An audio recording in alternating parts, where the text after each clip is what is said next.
ندعوكم.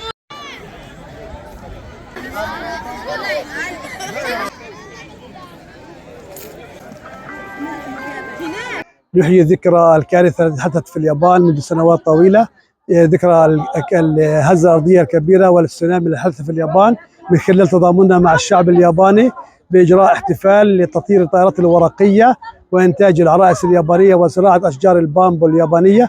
وكذلك نحتفي لنكون متضامنين مع الشعب الياباني في هذه الذكرى، كما تضامن معنا الشعوب. نحن اليوم كشعب فلسطيني نتضامن مع الشعوب الأخرى ومنهم الشعب الياباني في هذه الذكرى لنحييها لتبقى دائما على الدوام موجودة، هذه الذكرى في ذاكرة أطفالنا وأطفال الشعب الياباني.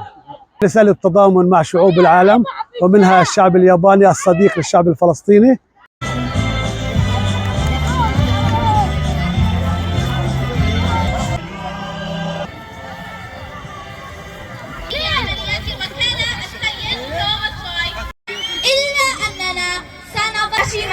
المحترم السيد مكلف بالشعب الياباني الصديق وألمت به.